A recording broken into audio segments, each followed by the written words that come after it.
Hello, buddies. Welcome to the Friday edition of Barn Burner. Almost the weekend. We made it.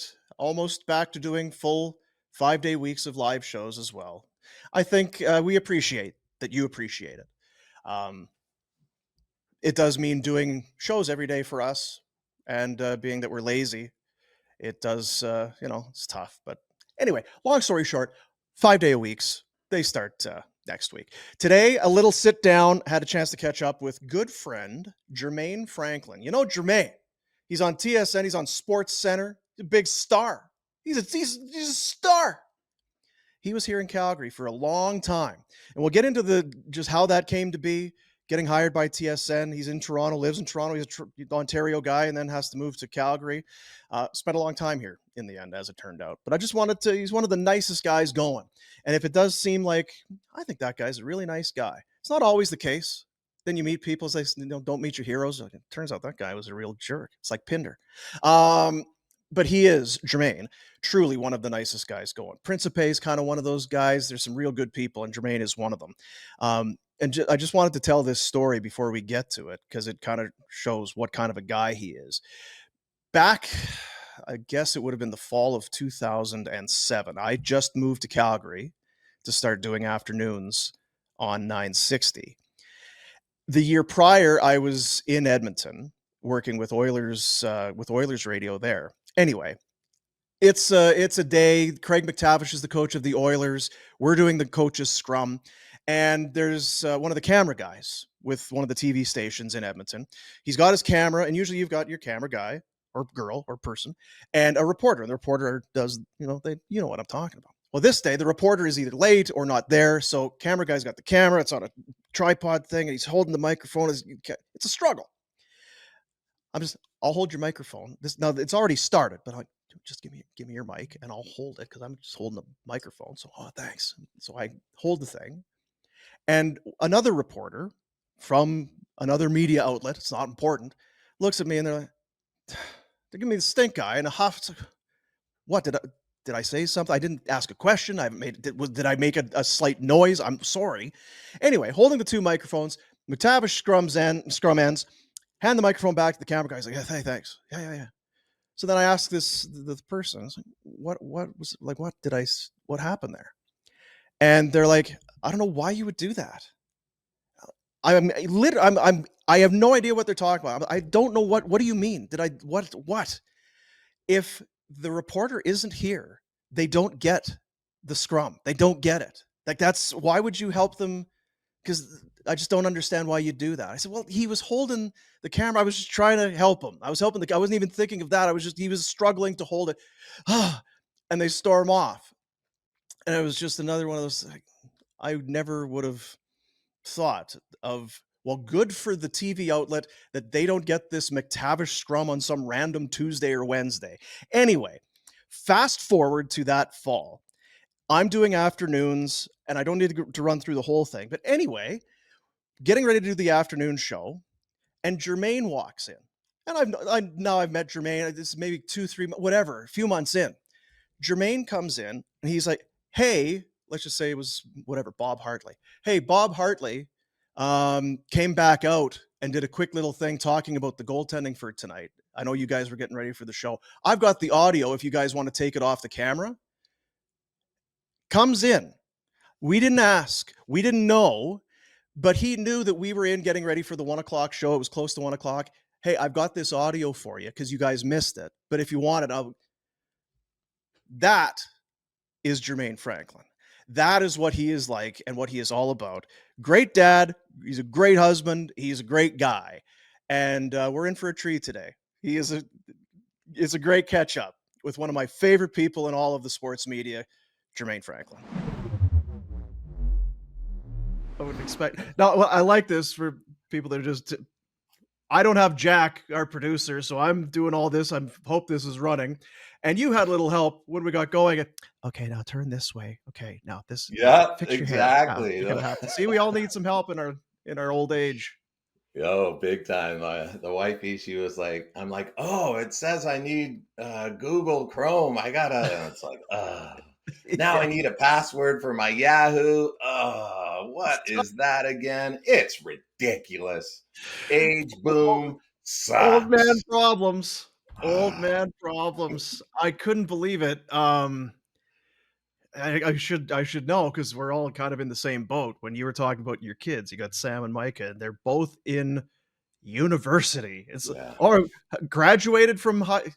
Oh yeah, long ago. Somehow between, and we'll walk through it, but between you leaving Calgary, going to Toronto, I guess there was a pandemic in there, and we're now really well removed from like holy crap, right? Right. What's happening? Right.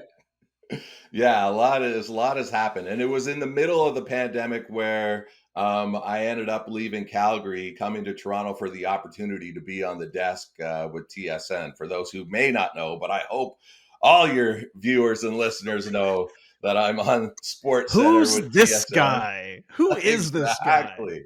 Yeah, spent 17 good, amazing years in Calgary covering the Flames and Stampeders and everything else that was there that they would let me cover, like the Olympic Park and everything. But yeah, in 2020, I got the call to audition uh, to be on the desk, and that actually happened in February, and that was before we knew Just what was before, yeah. coming up, right? So did the Yeah. audition. They said everything looks great. I think we're gonna bring you down in the spring, probably in March or April. And I'm like, awesome. Let's keep this hush hush until it happens. Guess what happened in March? Yeah. Early March, late February. The All of a sudden, pandemic. Jermaine's on the back burner. You know what, Jermaine? We got bigger fish to fry Yeah, than you and your little exactly. TSN gig. We'll talk later. Perfect Yeah, timing. exactly. We'll see. I mean, this might blow over. This might blow over. I'm like, yeah, well, it'll be a couple of weeks. Yeah. I don't know Yeah. what a pandemic is. What this We'll COVID? see. This is nothing. Trust me. This is not a big thing. Let's just get me moved down there so we could start this. Do you remember those? Do you remember that time though?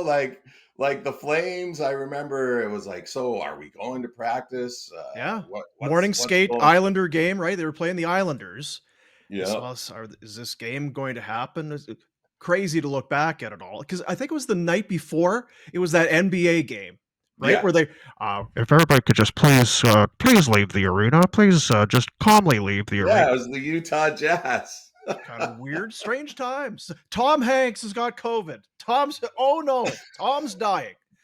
And then the world shut down. Crazy. Yeah, Yep. it Crazy was shit. unbelievable, and nobody really knew what was next, including us, including myself.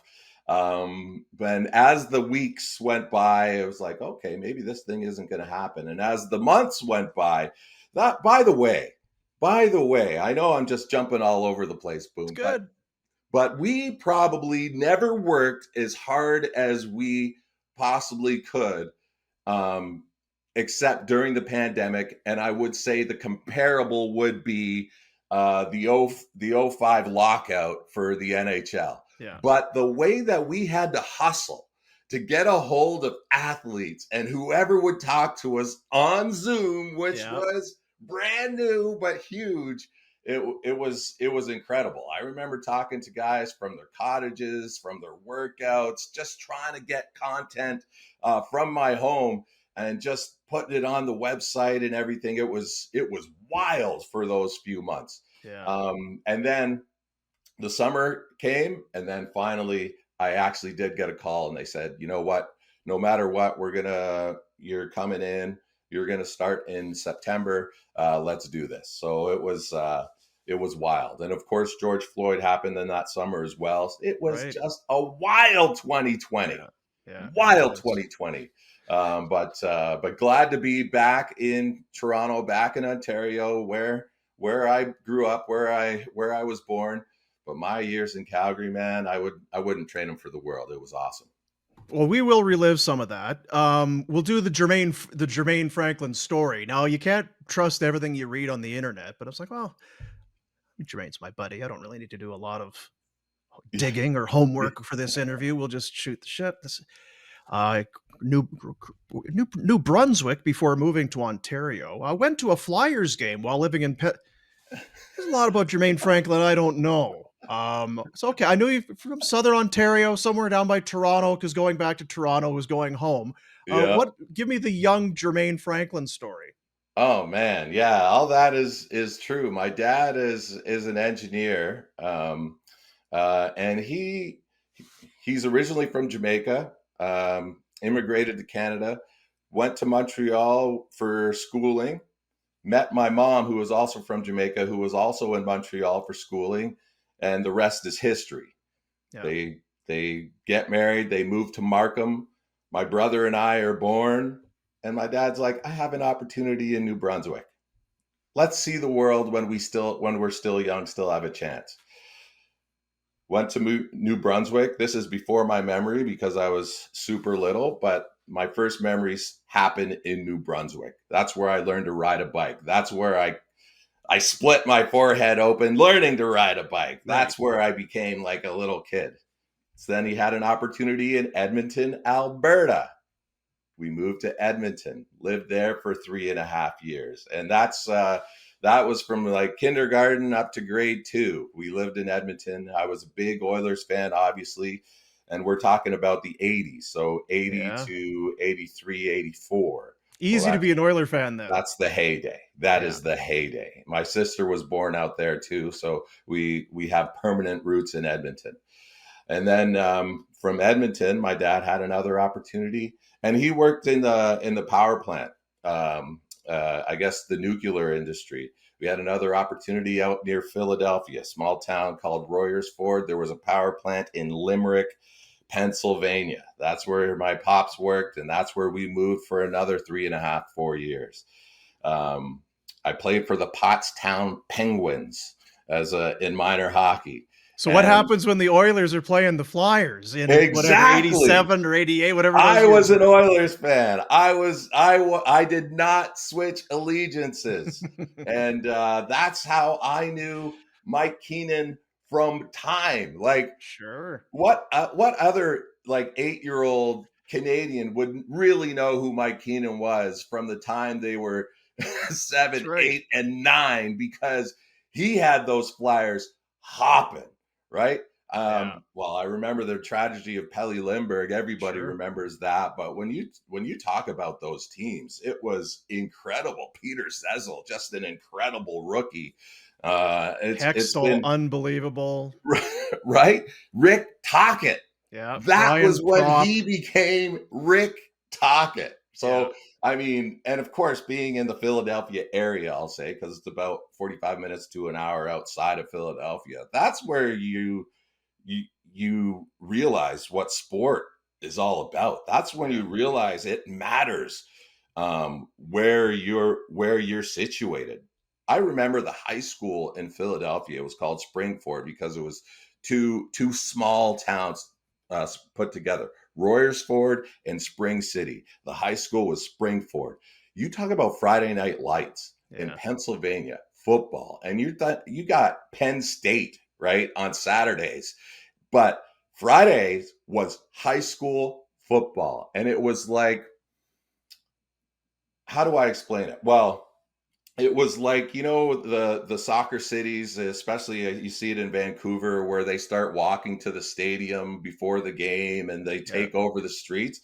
That was what it was like for Friday night football. The whole town, everybody knew exactly where they were going. We're going to the small stadium that sat about 2,000 people, and everybody was just rocking Yeah. trying to get there. We're of course playing under the bleachers. We're dodging the what do you call it? The chew and Yeah. the spit and we're just like, oh, watch it. Yeah. I mean, it's a culture and an environment that I'll never forget. And it was awesome. It was awesome. So were you sad to leave? Because then obviously it's back to Canada. Yeah. That's those are formative years, right? 'Cause I would guess you're now it's Eagles, it's Go Birds, and you're into Yep. that all that sort of stuff. And then because I'm with you, there's something about Philadelphia that just those teams, that fan base, and like you said, they froth at the mouth. It's the same in Boston and in a lot of cities, but Philadelphia is a tough area. That's a tough town. So Yeah. you'd have been indoctrinated by then for Yeah, sure. absolutely. And it was when I left, it was 11, 12 years old. So I knew we were leaving. I knew it would be tough. saying bye to my best friends, Yeah. Richie Pupek and Adrian Stead, like Oh, Poops. deuces. You know Yeah. what I mean? And but it was really tough on my brother, who's 4 years older. So that means he was in high school. He Yeah. was in high school and he had to make the change. And he's like, "Are you kidding me? We're going back to Ontario." But it was my mom who's like, he's like life was great for us, but she was like, you know what? You think it's great, but it's a little different out here in terms of opportunity, in terms of the way that um, what you boys are you don't even realize some of the things we're facing. Yeah. And Canada is where we have free healthcare. Canada is where we have just we're just safer and we have more family. That's the message my mom would give us later on in life, saying, "Yeah, it was great, but it wasn't Canada. It wasn't Ontario." So we moved back to Ontario in '87, and that's where we actually planted roots. Never left the small town of Stouffville since '87, and very grateful to be in Stouffville, where I eventually kind of became a Leafs fan, Oh, the okay. blue and Okay. white. I mean, Sure. Gretzky got traded Yeah, to he the did. Kings. It's like, what is happening? People may not have heard that. Gretzky did get traded out of Edmonton. Yeah. What is happening to the Oilers? And then Yeah. all of a sudden, half my friends became Kings fans. And it's like, you can't be a Kings fan. I'll stick with the Oilers. And they came through. They won in '90. Thank Yeah. you, Bill Ranford. And then it was like, all right, Huh. everybody's loving this Nick Borshevsky and all Nick Antropov and these No, guys that aren't you're that losing me great. now. And You like, had me why is with there a love for these? I mean, these are not stars. These are yeah. not stars, but there is a love for these plugs. But of course, can't forget about Dougie Gilmore, the trade. Oh, that must hurt Calgary fans still to this day. It's probably it Yeah, does. Yeah. Dougie Probably it and does. and Matt Sundin, and yeah, yeah, it was yeah, it's Yeah. you think back and you're like, all right, yeah, it's coming around, but man, sports, it takes you everywhere. So getting into sports media or just media, was that kind of a thing, or when did that start to take hold? Because I know for me, it wasn't even like I love sports, a big hockey fan, hockey cards, and I could tell you what I could run the rosters of the league, and I knew what helmets they wore, what gloves they wore, and all that sort of thing. Um, but I was going to get into, I was going to be a radio DJ. I was going to spin tunes and be this kind of a guy. And then the sports thing kind of happened. What was it for you as you were growing up and then high school and getting ready for college or university?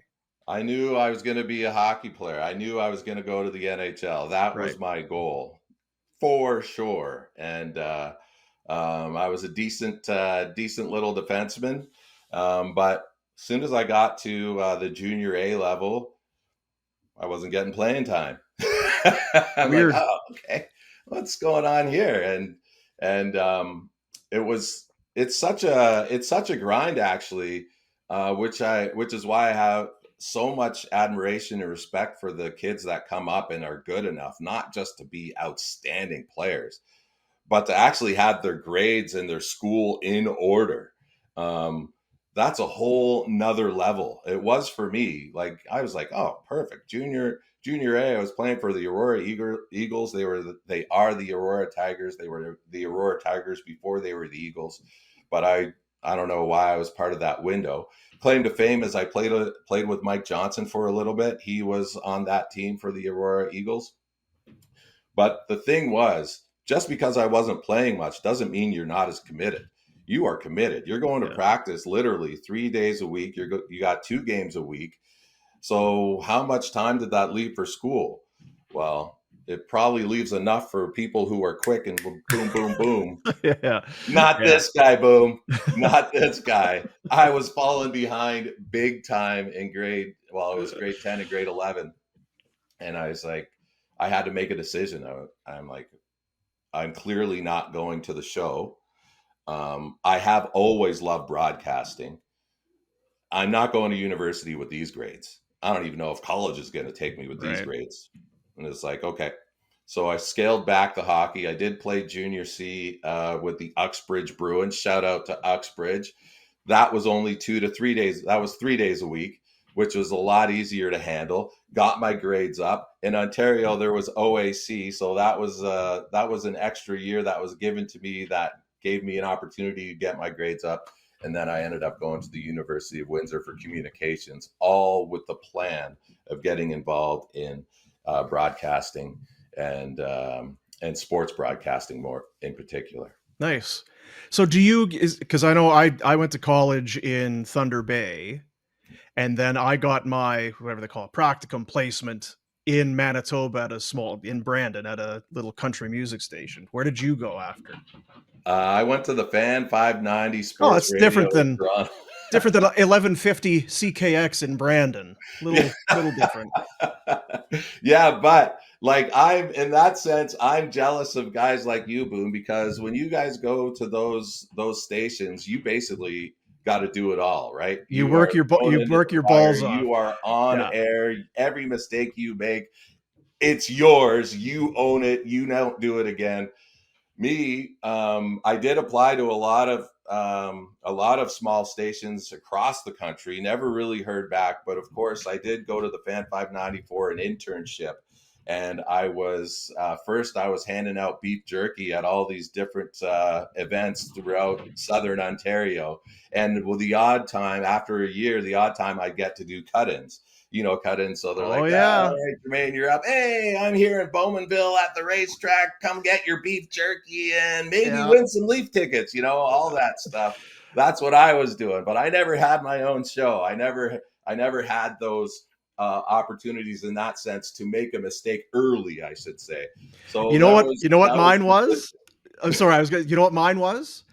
We had a sponsorship deal with Beatrice, which is like the dairy. So like it was chocolate milk. So that's what it was, is you would get crates full of the little chocolate milks, and they sponsored the van. So we had a white Dodge van, and they slapped like black cow spots on it. So it was the Moo van.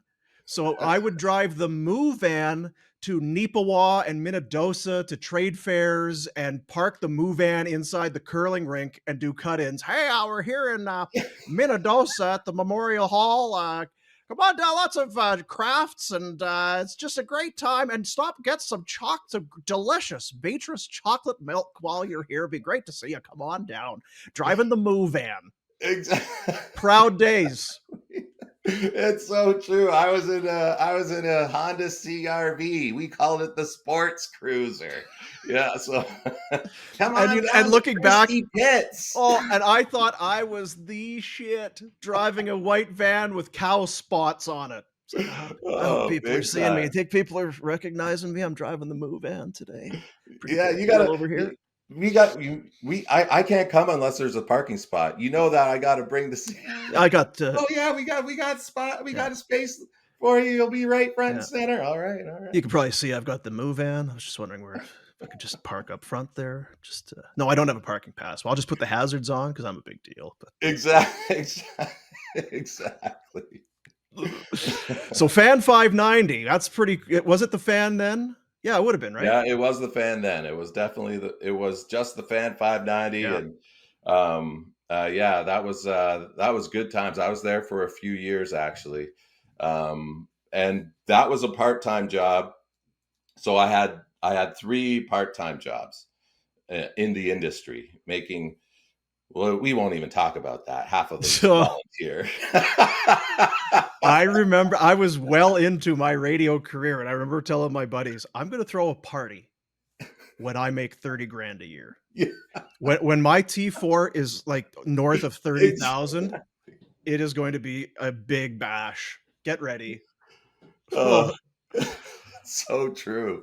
And I'm not sure I ever got there in Brandon. I think I had to leave the province to finally get north of 30 grand. And now I'm sitting in my basement, and I'm, Jermain, if I get north of 30 grand again, I'll bring you out. It'll be a great time. But that's what it is cutting your teeth and doing those gigs. It's how you it's how you form your craft and you pay your dues, and then you appreciate those breaks when you get them. So I mean, it's a big jump going from the sports cruiser, and again, not just that, but after It's a few true. years, so I mean, obviously your role would have expanded, but then the TSN thing comes along. Kind of, I guess you can take us through that. Yeah, absolutely. So the one thing I'll say before I take you to the TSN thing Sure. is the fact that, and this is the biggest thing advantage I had of being in the big city, boom. It's the fact that the Blue Jays, the Argos, the Leafs, and the Raptors were there. Working for the Fan 590, I had the opportunity to go to the things that people didn't want to go to back in the day, like even training camp Yeah. and stuff like that. So I'd get passes for those things, and on my off days, because I was never a full reporter for Fan 590, I worked at a small spot called Toronto Star Television, which had camera equipment. So they would let me take out the camera equipment, and on my off days, I'd go do Leaf practices and Argos practices on my own because I had a pass Yeah. and just build the demo tape. That's how I got found by TSN. My third, fourth, or fifth demo tape I finally sent in. And Mark Milliere is his name. He gave me a call one morning and he said, "We'd like to bring you in for an interview. And if you're free tonight, we want you to do a test story at the Blue Jays game." I was like, absolutely. So I did those things, did the test story at the Blue Jays game. It was not foreign to me at all because of the opportunities that I was given through the Fan, as well as the opportunities that I took advantage of on my Sure. own. So it was like, it was awesome. It was awesome. And they're like, "Yeah, you're like, we're gonna send you out to Calgary." I'm like, "Okay, that's perfect." When? They're like, "In 2 weeks." What? They Yeah. needed Yeah. they needed a reporter out in Calgary in 2 weeks. And what they told me was, "Yes, I'm green. Yes, I have a lot of work to do, but Calgary is a good, quiet market. You'll have lots of opportunity to grow your craft." I'm like, "Yeah, that sounds great. Perfect." We all know what happened in 0304. Yeah. Well, but at that time, you're probably like, I'm going to be there for like 6 months. Yeah, I'm going to be totally. so Yeah. good. They're going to be seeing what I'm doing out there. They're going to be, what is this guy doing out in Cali? We need him here. Exactly, boom. Exactly. I was like, I'll give it 3 years max. Yeah, And tops. Don't sign yeah, a lease, babe. Don't sign a lease. We're not sticking around. Let's rent furniture. We're not buying anything. exactly. 17 years.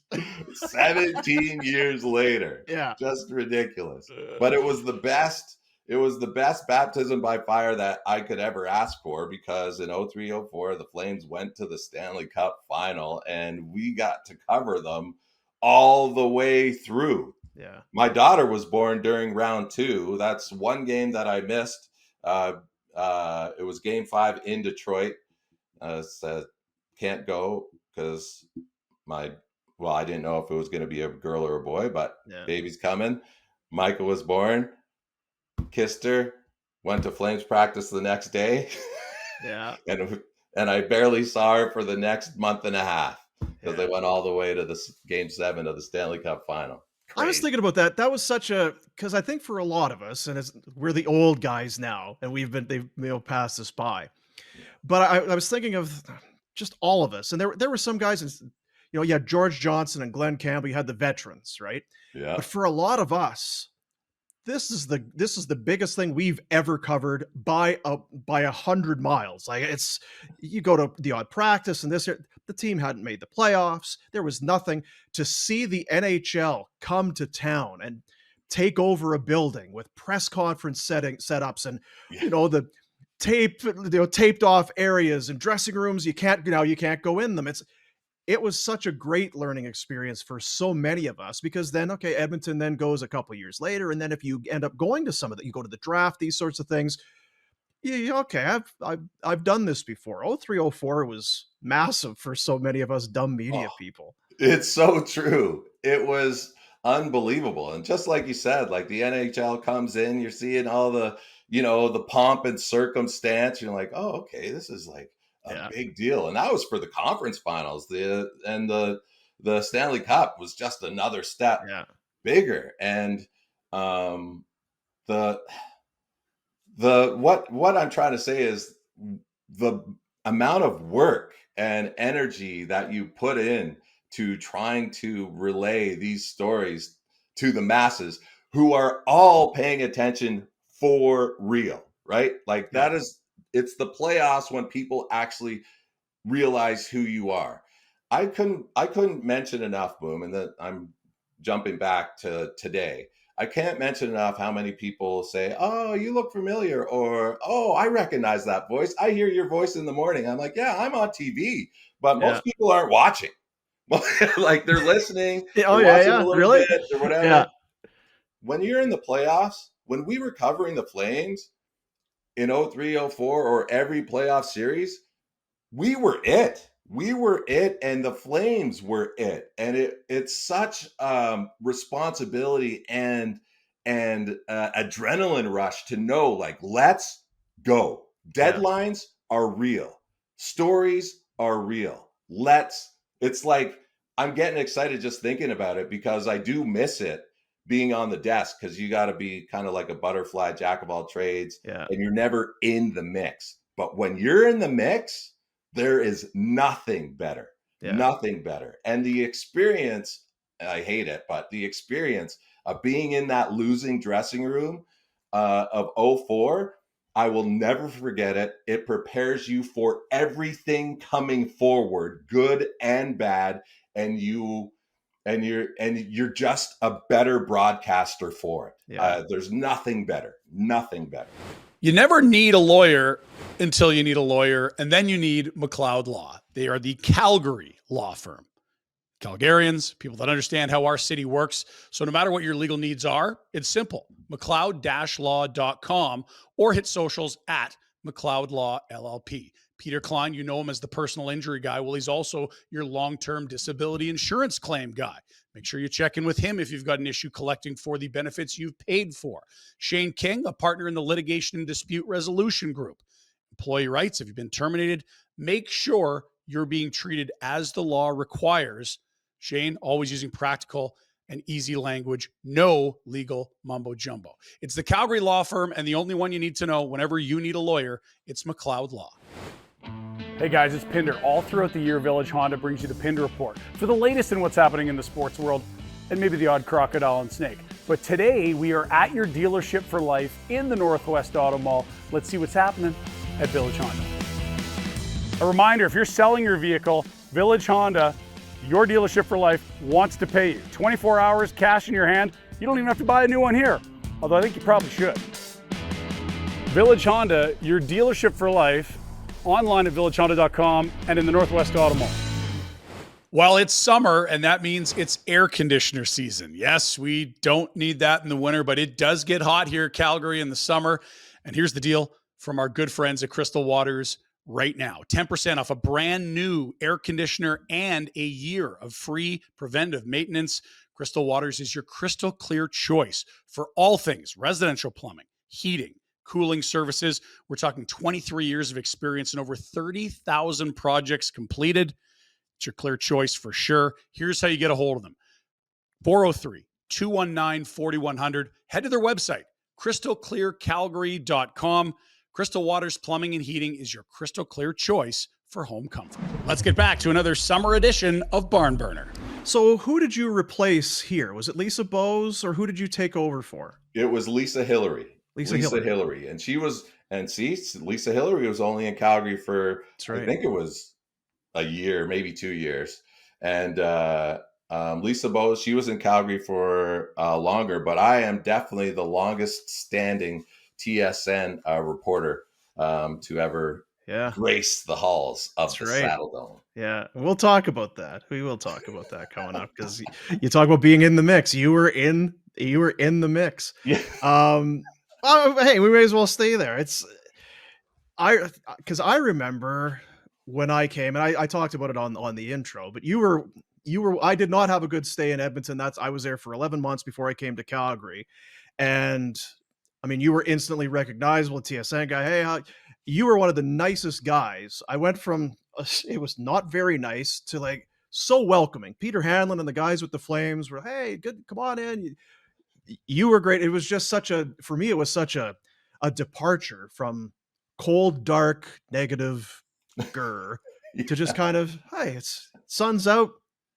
the red colors, it was brighter as everything. And you were one of the first guys that that really kind of welcomed me coming in. You were always there's no one that has a bad word to say about you. You're one of those guys. People hate me. But everybody loves Jermain, and I'm sure that has something to do with your parents and all of that. But you, do you have bad days? You were never a guy that seemed to have a bad day. It was smiling, and you were always things were good with Jermain. Oh yeah, I have plenty of bad days. Yeah, for sure. Ask Ryan Barty. He knows. He sees the other side of me once in a while. But honestly, like there's never a day where I'm not smiling. Not like I can't think of a day where I will not be smiling at some point in that day. And that's the honest truth. What you said, Boom, is awesome. I really appreciate that. But sometimes the players have bad days. I've been treated bad by a player before. But you just move on and and get over it. What's that circumstance? So I'm just going to let people in because Jermain, you were one of the longer standing guys, right? You're a veteran of the media group, and that's Jermain's spot. Where was Jermain's spot? If the scrum was happening and the coach, and you saw a lot of them during your 17 years, when the coach comes out, that's Jermain's spot. That's a good question. My spot, you were just to the right of the guest. You were right. You were first guy. Right? I was actually always to the right. Yeah, on the right side of the guest. So on the guest's left side. Yeah. I was always on the guest's left side.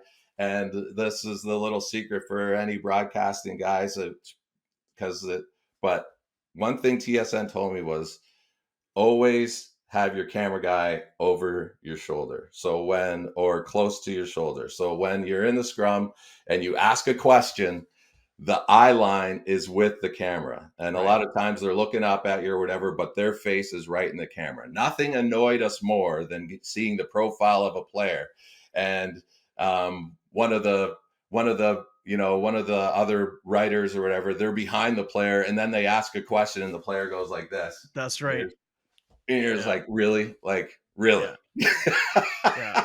So there was Jermain's spot, and everybody would just kind of, no, Jermain's going to go right there. That's right beside the guest. Who asks the first question in the scrum? It was either me or Roger Millions. It was Jermain Franklin. Jermain was pretty much, fair to Raj, depending on the day. Fair to Raj, he was like me and Raj. Oh, that's another thing. Like we talk about the smile, Mr. Nice Guy. Me and Raj, we've had a couple of run-ins. It was great. Sure. I'll never forget. Because to be completely honest, Roger Millions took his craft so seriously. Yes. And you have to give him all the respect in the world for that. And sometimes Raj, and you can correct me if I'm wrong, but sometimes Raj would like to flex his muscle in terms of taking over the scrum. And he would ask 2-3 questions in a row, but sometimes he'd try and stretch it to 4 or 5 if he was looking for something. This is where I'm getting at. God rest his soul. Johnny Gaudreau's first, what do you call the camps? It wasn't training camp. It prospect was camp, probably. Prospect camp. First prospect camp at Don Hartman Arena, Northeast Calgary. Shout out to my Northeast brethren. You know what I mean? Sure. So Johnny didn't look more than 12, 13 years old. I know. Yeah. Where's his very first scrum with the media? And Raj just starts going. And it's like, okay, 2 questions in, no problem. 3 questions. And then, you're like, and then Raj, like after Raj's 5th question, he's like, oh, sorry, Jermain, I didn't hear you. And I just said, Raj, everybody hears this voice, right? Yeah. And then it was like, oh, and then you see Johnny's eyes like, what? What's going on? Yeah. They're going to go right? What's happening? Yeah. Raj didn't stop for chat after that. But that's the good thing about the Calgary media as well. Like you said, coming from Edmonton to Calgary, it is completely different. It's night and day. But at the same time, we do compete, but in a open way.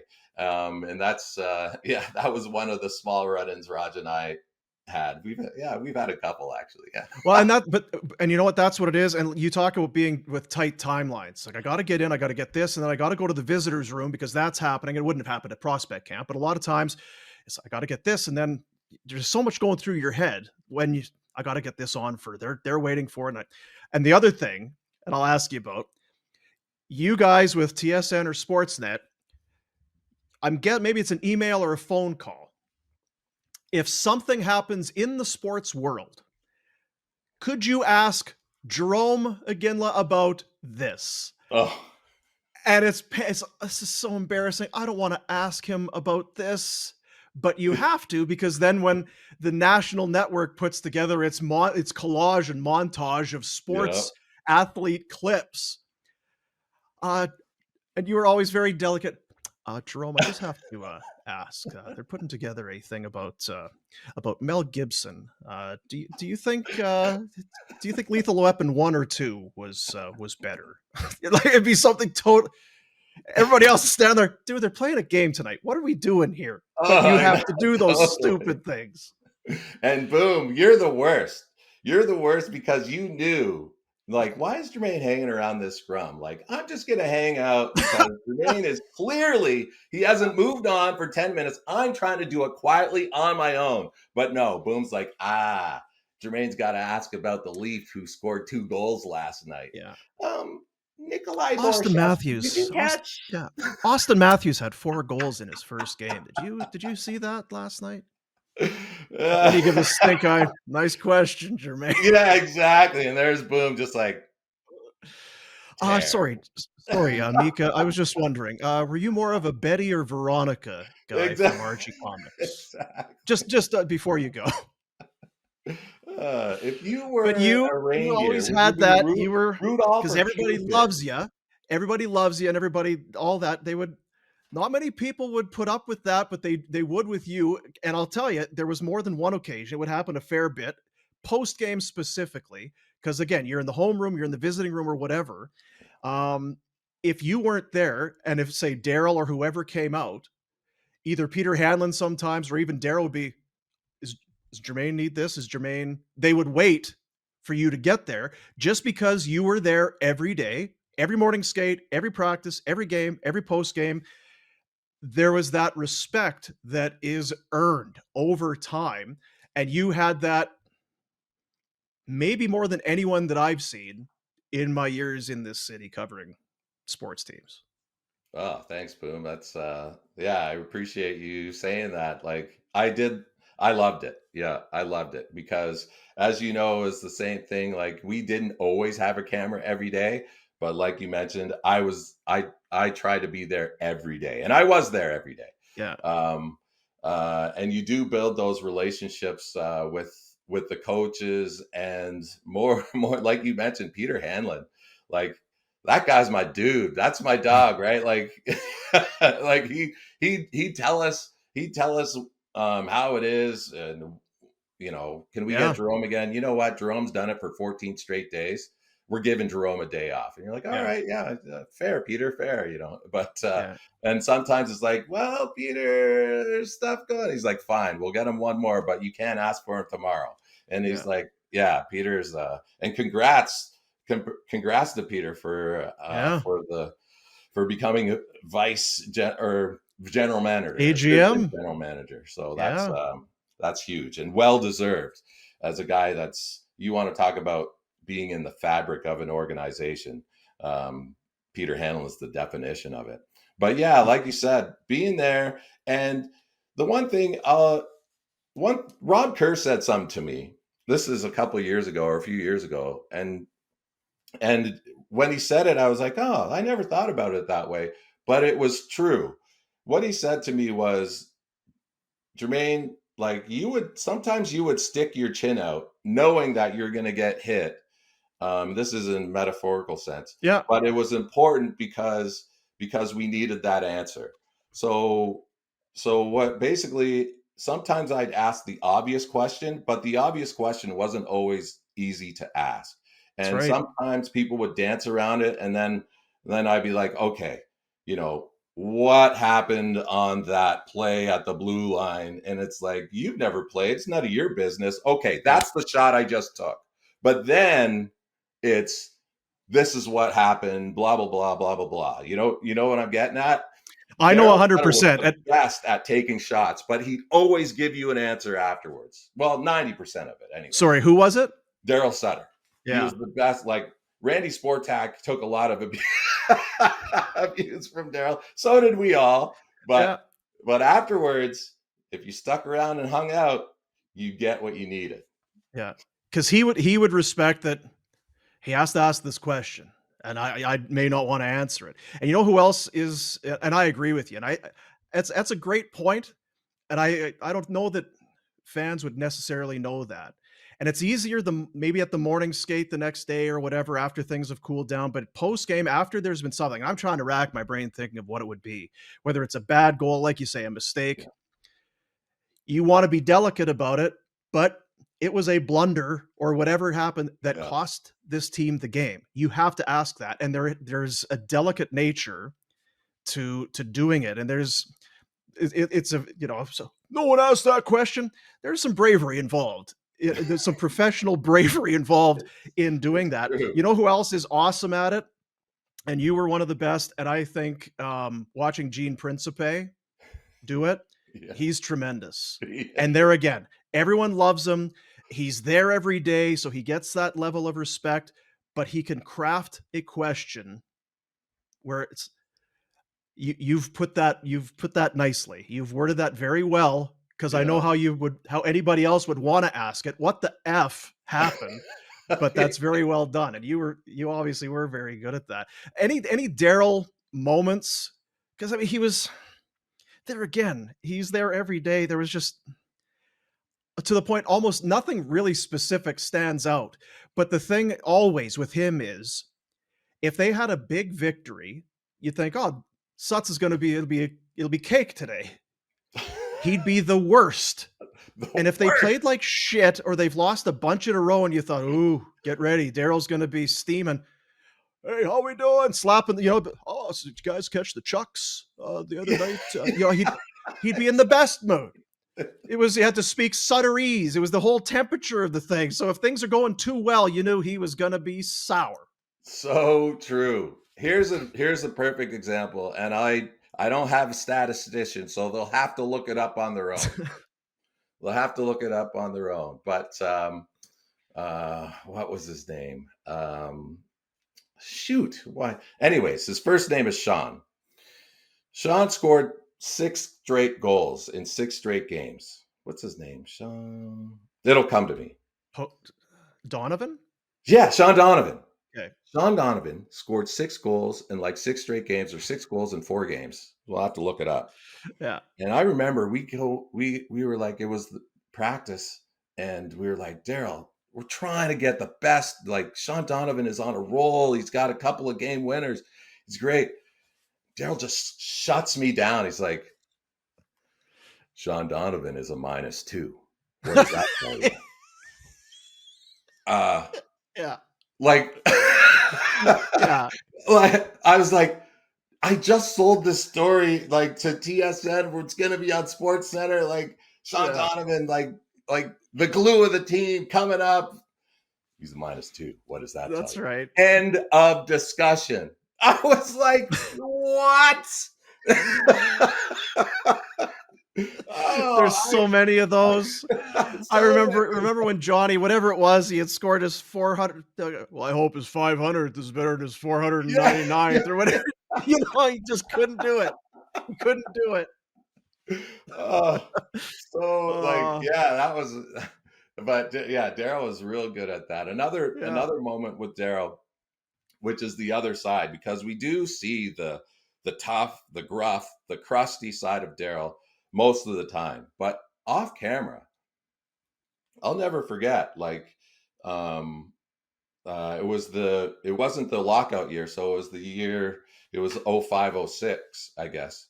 And Daryl comes up to me after another rough scrum. He was just like, how's your daughter Micah doing? I'm like, you know my daughter's name?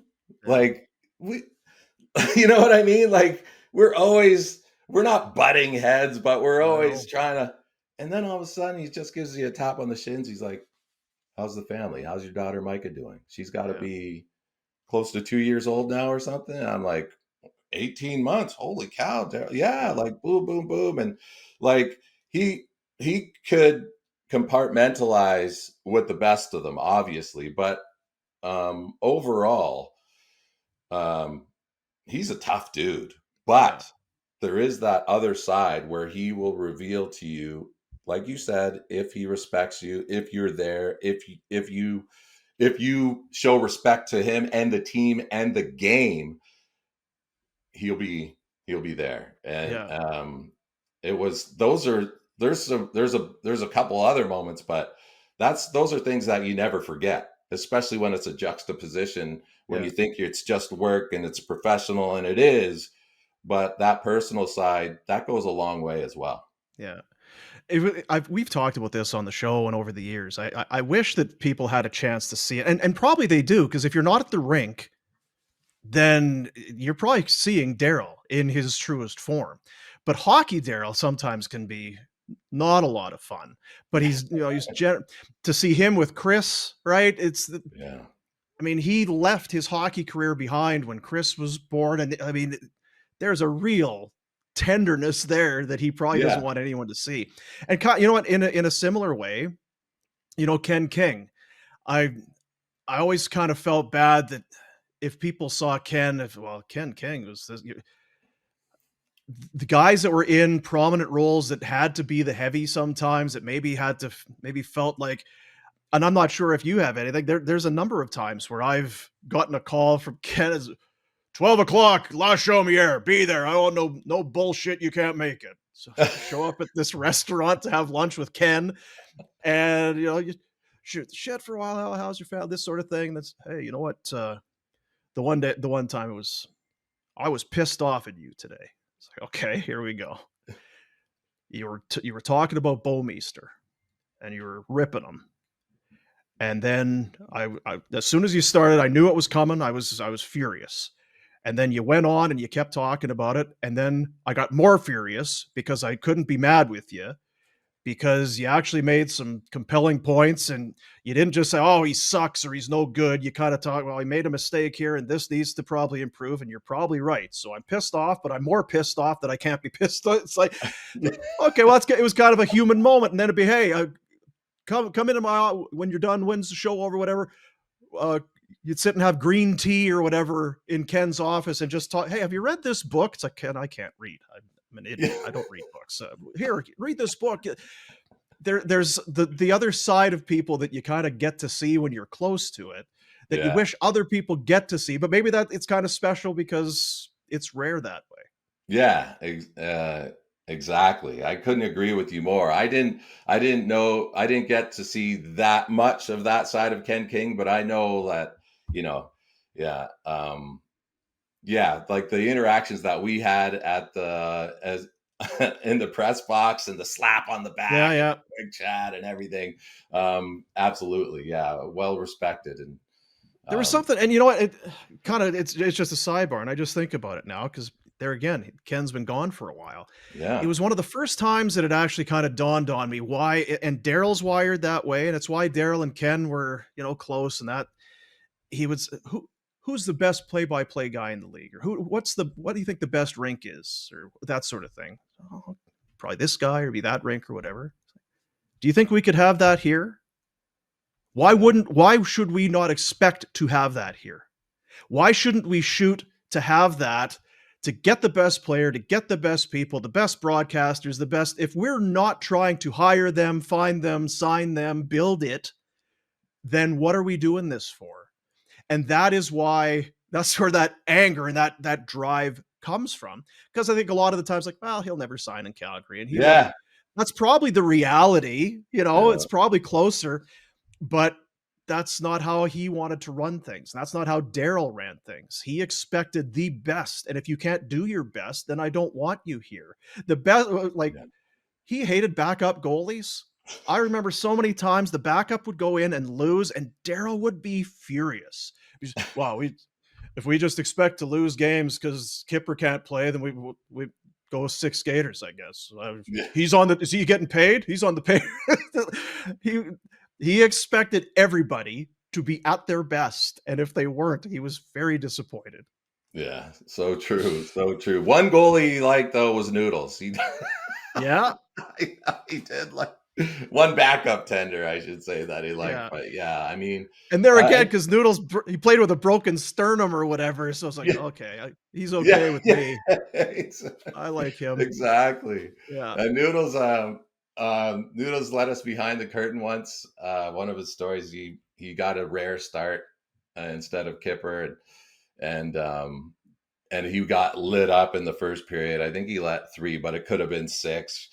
And so in between intermissions, Daryl rarely went into the room, from what I understand. But he went into the room in that first intermission, and he's like, "That's the way you treat your effing backup goaltender, with an your buddy effort right like there." that." Yeah. And then he walks out.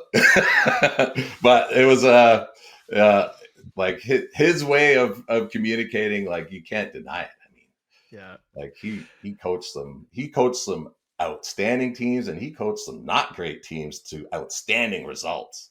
Yeah. And that attitude, like you mentioned, from Ken King and Darryl Sutter, and the trickle down effect, it can never be denied or argued. We had some fun with Mike Keenan in that short amount of time too. And there again, Jermain in his usual spot beside Mike, asking the first question. And I remember he had come up with I think you asked that maybe it was Kipper, whoever was playing. And I remember he turned to you, well, the goalie is an important player. It's an important position because they play all 60 minutes. And it just kind of stunned the whole. Okay, yeah, I guess that's accurate. If you don't pull him, or if there's not an empty net at the end, all right. And then there was the Willie Mitchell. Remember Willie Mitchell? Well, Willie Mitchell plays with an illegal stick. Oh, that's right. Okay. And then Mitchell came out and warm up with 2 sticks taped together. It was like 30 feet long, and he's skating around with that long stick. The Keenan times were great and awful, but great. Unbelievable. The one Keenan story that I'll never forget, and you mentioned it, is Mika Kiprasov had a tough game the night before, but it was mandatory practice, and he wasn't, he was just letting pucks go by. He was stopping them. Keenan stops practice, and remember, he brought music into practice. That's so right. their music stops. Keenan goes up, starts whispering in Kipper's ear. You're like, oh, what's going on there? And then practice goes on as if nothing happened. Of course, I asked Keenan after practice, and I'm like, notice that you stopped practice, talk to Mika Kiprasov. What did you talk to him about? Oh, just talk to him about, dinner or angles or whatever. And no, he said something like about practice. And like, I stopped and I pushed back. I'm like, you were asking Mika Kiprasov about shot angles? Mm-hmm. And he was not happy. And Peter cuts that up. And okay, out of time. Thanks, guys. Yeah, next question. Thanks. And he always came out in his skates. Yes, I was just going to say, how many times would we go to a morning skate or practice where Keenan isn't on the ice and then comes out to do the media and he's got his full tracksuit, gloves, stick, and skates on? Crazy. And holding the wrong-handed stick. Shooting left with a righty wooden Sherwood stick. We're all quirky, I suppose, in our own way. But it is true. I mean, this guy, everybody loves this guy. Everyone loves Jermain. Even the players. Like the players, if it's Jermain, okay, I'll ask and I'll answer another question for Jermain. Oh, Jermain's such a nice guy. Such a nice guy. I was going to say how many hours you would have spent, and specifically on green garbage bag day, locker clean out day, sitting and waiting, or on, I guess, trade deadline, free agency, July 1st, At least we could come look like bums. You're in your suit. You're dressed nice. You're there at about 7 a.m. You leave at about 11 p.m. and you've put together probably about 45 seconds of footage. Yeah. Just a great day for Jermain. Oh, and what was tough too is, like you said, the mountain time. So, we're starting at 8. That means I got to be there at 6. That means I got to be Yeah. like, what is going on here? And then they'll come to you when something happens. Yeah, we're gonna go around the horn. Duthie will come to you at about 8:20. Okay, is that Eastern? Well, yeah, great. Yeah, wonderful. But yeah, those hours you never really get back. But at the same time, it's kind of cool, especially when the Flames are on the road during trade deadline. So you got to see some other cities. That was cool. Philadelphia, New York, Washington, all that stuff. But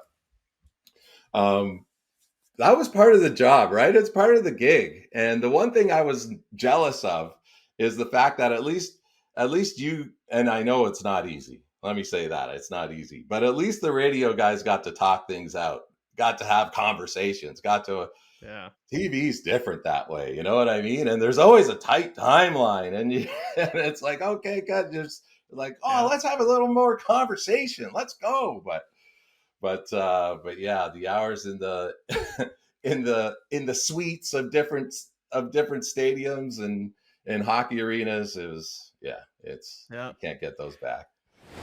Outdoor.dental is dentistry with no drills, no needles, and no stress. Yeah, it's one of the most cutting-edge dentistry places around. But on top of that, they have the Soleil laser, which helps with dentistry, but also a snoring treatment. 2 pain-free 15-minute sessions, and you can tighten the soft palate in the back of your throat, which leads to snoring and hopefully reduce your snoring significantly. It's worked for me a ton. I'd recommend you do it as well. And if you've got extended health benefits, might be covered for most of that as well. Sleep better. Get a person next to you can sleep better. It's a win for everyone. Check in with Dr. J at outdoor.dental for all your dentistry and snoring cure needs. Buddies, you know what Barn Burner is a presentation of Bet365, best gaming partner in the whole wide world. Get that app on your phone. If you haven't got an account yet, set it up. Use the code NATION when you sign up.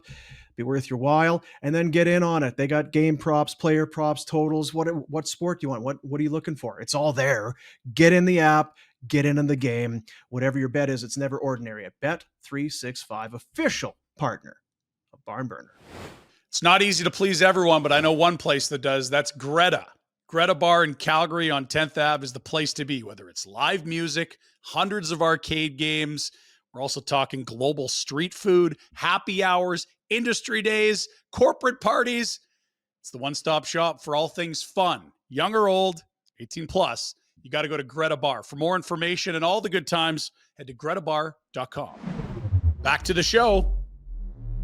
And then you would think, okay, so you put all of these hours in during the hockey season. At least you get summer off. Nope, there's Jermain on the sideline at Commonwealth Stadium for Edmonton versus Ottawa or something. Now you're doing the CFL stuff. And there again, sometimes, even more so sometimes, because it's football players and you're talking to them at the half or whatever. So you guys are down 90-0. What do you need to do here in the second half to get things turned around? Did you like doing the CFL on the field? I didn't mind it. Like, it was good. It was good. Like, the worst day of the year for me was always July 1st. Like, Canada Day was the worst because that was free agent frenzy day, and the Stamps always had a home game that night. Yeah. It was that's crazy. But the CFL, I mean, that's where I really got to.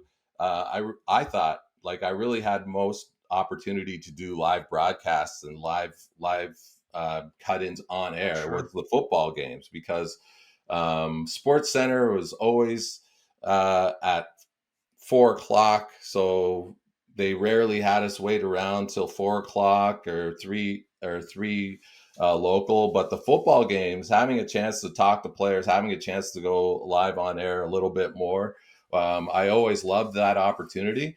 And there's a lot of stories there too. I mean, I just heard that Solomon Elamimian is getting Yes. his jersey retired. And just the other day, somebody talked to me about that interview. It's like, What'd you say? Hey, who are you? What'd you say? Hey, get some. Get some. Get some. Keep running hitches on your side. Just tackle. Just tackle. We don't know who you are. Keep walking. Keep walking. We don't know who you are. What's up? who are you? Who are you? And it was like, oh man. Like, but that was good stuff. Good stuff. That was Bennett, by the way. Fred Bennett. He was screaming at on the other side of the mic. What a moment that was, for sure. And there's a few like that. So it was good. It was good. What was, because we were with Sportsnet and your TSN, so they didn't want us, mixing as far as being on. But I remember we called you one day, and it's like, TSN's not listing Sportsnet; they're not going to care. Why were you at the Angels, Roy Halladay? What was the circumstance that you were at that game? Yeah, if it was that, it was the Philadelphia Phillies first. Sorry. Yeah, Roy Halladay's first playoff start with the Phillies. That's what it was. Yeah. Oh, we'll send Jermain down. Just yeah, like out of the blue. It was not a huge story. It's very fringe. It's send him down to cover this game. And awesome, right? Citibank Field, Roy Halladay just dealing, and that was an amazing experience. And then what happened? Didn't you have a no-hitter or whatever that night? Yeah, he had a no-hitter. Yeah. Yes. Like only Jermain gets the, again, it sounds great. It's like, should we send someone to Philly to cover anybody from Toronto, short flight? No, get the Calgary guy to fly out to Philly to cover first playoff game for a former J, and he throws a no-hitter. I'm like, only Jermain would be there for this. This is unbelievable. Yeah, it was unbelievable. It was amazing. Yeah, and Doc doesn't know me from what I had him, but he was very generous with his time. Yeah, that was an awesome experience. Another one where you guys called me and we just said whatever about the battles was LeBron James. That's right. I think I asked LeBron James about being unfairly questioned, and he gave the best answer that everybody in the world, not just ESPN, but the world used. And you're like, I know Jermain asked that question. So you called me up that morning, and I was like, yeah, let's talk. That's your question, dude. That's you. Yeah. And again, it was all those years of asking tough questions, being in that scrum and kind of having to delicately and appropriately ask a tough question. Yeah. And you nailed it. That's right. I was kind of going through. So you're there for a no-hitter. You through the 2004 run. You've been to the 2010 Olympics. You've covered Stanley Cup playoffs. You've gone and LeBron winning with Cleveland and Steph and the Golden. So how many NBA finals have you been? 10, and I'm mad. Like that's one of the burr in my saddle is I did 10 NBA finals. I did LeBron's 8 straight. And you mentioned me having the opportunity to do Doc Halladay on a no-hitter. It's just on the Calgary guy. Yeah. Raptors get to the final, and they just stick with the Toronto reporters. And I'm like, you could have squeezed me in somehow, right? Yeah. Like somehow, 10 straight NBA finals. But that's the other part of the business that you just got to grin and bear it sometimes. But overall, I mean, can't complain about the career so far, Boom. That's for sure. Well, and I have to admit, just because I so respect your work as a reporter and doing the live stuff. And again, I guess when people see your story, so it's a post-game thing, you've edited it and put it together. I see you working live, right? So people don't see that. So I'm always watching you in a live sense. So I knew that going in a live setting was not going to be an issue for you. I guess I was just surprised to learn that being on the desk and doing that was kind of, maybe that was where you wanted to be all along? Is that fair? Because I mean, again, not shocked at all that you're good at it because you've spent years doing it. But I didn't know that was kind of where you wanted to be. That was the ultimate goal. I wanted to be a SportsCentre guy. I said it in my yearbook, like it was sports desk then, but hosting the sports desk. And I'm so happy and pleased to be where I wanted to be. The only but is, you miss the juice a little bit of covering a team. You miss the juice of traveling a little bit. You miss the juice of being the guy of being the expert on specifics of a team or teams or a city. Loved being in Calgary in that sense, and you don't really realize it while you're there all the time.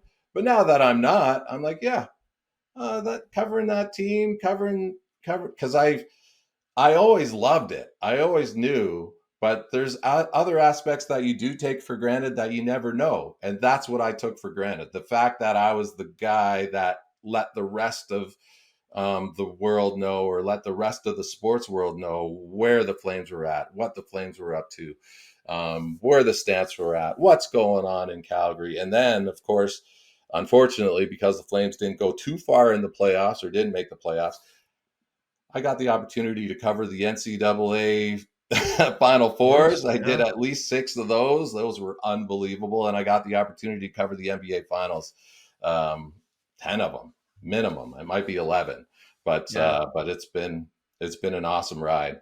So that's what I miss. But SportsCentre is where I've always wanted to be. That's true. I think to a certain extent, that's where we all wanted to be. I did a little bit of TV. It just didn't turn that way for me. But as I was kind of realizing media was where that was where the juice was. Watching Michael Landsberg on Sports Desk, he was a guy that when I was doing TV, it was he did highlights like he was doing play-by-play. Like he would call it. It's Matt Sundin down the wing, passes across to whoever, scores, but he's not going to say scores until the puck's going in. Like, he doesn't do it anticlimactic. He comes in and scores and makes it 3, and then the puck. He gave the juice to the highlights. I'm like, okay, that's awesome. I love that. Dutchy, I mean, there's only one, and God rest him. That's just so hard and all. But Detition and Darren Dreger and Millard, and there was Perry Solkowski did Sports Night Out in Edmonton with Dutchy before he went there. Those are guys, and now you're one of those guys that has that. You have that mantle. It's a very cool spot, and your whole story is an amazing one. Jamaican parents, and I know that your family didn't come out to Calgary a lot, but we all knew when they were in town because it was a big deal, and everybody loved your family. And your family loves everybody, and when your wife would sing the anthem, everybody felt that pride and knew about your kids. There's always been a special kind of aura around you, so that you met your ultimate goal. Not surprised and so happy for you. It's very cool. Thanks, Boom. That's thanks for saying that. It hits you right in the heart for sure. And it's all those things are true. So grateful for my family, so grateful for my opportunity, so grateful for the job that I dreamed of doing, and the good Lord allowed me to let my dreams come true. And what's amazing about it is, you want more. Let's go. Let's keep going. And love where I'm at right now. And who knows what the future holds in terms of maybe play-by-play one of these days. But I love the desk. And I got to keep doing the deep call for the home runs and saucy dishes. I love doing the highlights. That's for sure. That's right. Do you kind of feel that, being that was where you wanted to be, that was kind of the good? Do you ever think about, because now it's a job and you go to work, but it's building and there's lots of people, and you walk out and you sit at that desk and you think it's the nation's watching. Do you think of guys like Dutchy and Landsberg and those that were there, that Do you feel that from time to time when you allow yourself to get romantic about it? I do. Like I think about Dutchy, I think about Landsberg, because you're right. Like when I said I wanted, Landsberg was right there, Jim Yeah, Van Horn, um, Jim Wells, sure. but Yeah, honestly, another guy that I think about a lot, um, and it's funny because he's American as well. I do think about Stuart Scott as well, yeah, and yeah, those guys, like they're just they were just so charismatic, yeah, so good at what they did, and the love of the game and the of calling highlights really shone through. And I really try and do that as well. And that's something that I find isn't necessarily as easy as you think, because it is a job. It is late at night. It is all of a sudden you're like, "Ooh, do I got the juice? Do I got the energy?" hmm And it's like, I think in my first couple of years, like I'd finish a show and I'd be like, I just didn't have the, like, yeah, what happened? You know what I mean? yeah, Like, I want to be here. I'm like, what, like, I'm giving it everything, but what is it? And I think now that I'm, believe it or not, boom, it's been 5 years. It'll be I five know. years in September since I've been in Calgary. It feels like yesterday, but really starting to, I mean, like I'd say after a couple of years, really starting to find your groove, and now even more. And you just the growth within the craft. You're like, okay. You're like, you've seen things. It's about the veteran presence, and yeah, I've been in the game for over 20 years, but on the desk just 5. And it's like it was like a brand new start, a fresh start, and really loving it. Summers Yeah, are a little tough. Summers are tough. Major League Baseball, so love it. And CFL, yeah, okay. yeah, yeah, WNBA, all right. Yeah, so yeah, we gotta bring the juice. But that's yeah. part of being a professional, as Wally Buono would say. That's right. Wally would. That's why I like this, and it is tough with radio. It's like, oh, it must be easy for you guys, just no. There's nothing going on. We still have 3-4 hours to fill of Yeah, talk radio, and for you, it's like it's not. SportsCenter doesn't go to 25 minutes because there's nothing going on. We're exactly. filling that sucker every night. It's the same amount, whether there's lots or there's nothing. Yeah. It's tough sometimes. Um, but no, again, so happy for you. I guess a couple things. I asked you how many hours you would have spent at the Dome. How many times was it Tuesdays? Broken toys. How many broken toys nights when you were in Calgary do you think you saw over those years with A Leslie few. and the crew? Yeah, It's- that Tuesdays, Wednesday. Which night was it? I I think you're right. I think it was Tuesdays. I think I'm right. Yeah, yeah. You knew the Yeah. set list by heart. Yeah, exactly. Yeah, And Melrose, there was a yeah, few nights at yeah, Melrose too. The Red Mile, it's seen me a yeah. few times. It's seen me a few times. Broken toys. You're And so I'll tell right. you what, You're right? so right. You're how tall are you? 6'3". So you are on TV, you're on TV, TSN in a hockey market in Canada. You're 6'3", you're a black man in Calgary. You're not hiding anywhere. So you go out to a bar dressed in a suit, 6'3", Jermain Franklin, TSN. I mean, you talk hiding in plain sight. You're a big deal. You're a big deal when Jermain shows up. Loved every minute of it. No, But there again, no. everybody loves you. No one said, "Oh, there's that dick, that jerk." Everybody was so, "Hey, it's Jermain Franklin." That's the response you get, right? I'll tell you one quick story that Ryan Leslie loves to tell. Loves to tell. We were at Melrose, and yeah, enjoying some post game bevies, and just a good night. And this beautiful, like beautiful. You can see I'm picturing her.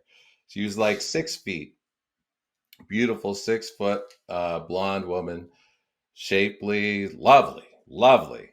and she comes, and everybody, I was with Ryan and a couple others, and everyone saw her stand up from the chair, and she's walking towards us, and it's like, oh, okay. And then Leslie's giving me the elbow. He's like, she's coming here. I'm like, oh, like, all right, yeah, nice. And then all of a sudden she does come straight to me, like right to me. And she's like, are you Jermain Franklin? And I'm like, why, yes, I am. Right. And the boys are just like, of course. Now I'm married. Let's be honest. But Of course. Yeah. like, Yeah. whatever. And then she's like, my boyfriend loves you. Yeah. Would you sign an autograph for him? And they just start howling. And I'm just like, but sure. that's the life of a sports broadcaster, boo. It's tough. Yeah. Not easy. like, if this was a movie, the music would be like playing it's like, oh yeah, look at this, boys. That's right. I am the man. And that's like, work hard, play hard. exactly. And that's It's the like, Jermain my Franklin boyfriend story. thinks you're the best. Could you Yeah. come say hi to him? Oh yeah, sure. Yeah. That's what we always say. Oh yeah, we're huge with a bunch of middle-aged white dudes.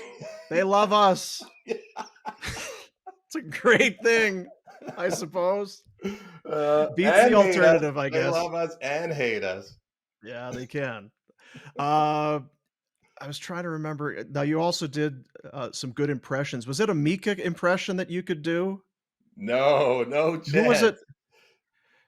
No, because I know you could do the Ole Jokinen impression. Oh, yeah. Do you still have it? Did you take that with you to Toronto? Yeah.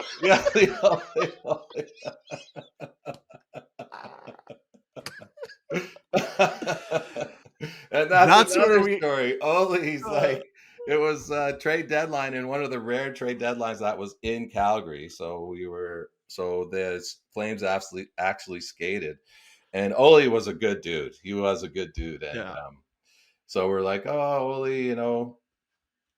it's trade deadline day. How do you treat it as a player? The stock questions before they go take their nap. And Ole goes, oh, he goes, Jermain, I heard you got traded. I'm like, really? He's like, yes, to TSN 2. And he couldn't. And he, like, the interview was done because he was so smitten with himself, laughing at his own joke. I'm like, thanks, Ole. Yeah, appreciate it. Yeah. See? Everybody loves you. Yeah. Everybody loves you. Remember when Goalie threw a stick in the stands? Mm-hmm. That was ridiculous, dude. Yeah, he helicoptered that thing. I had to do a live report from the row. It was row 13.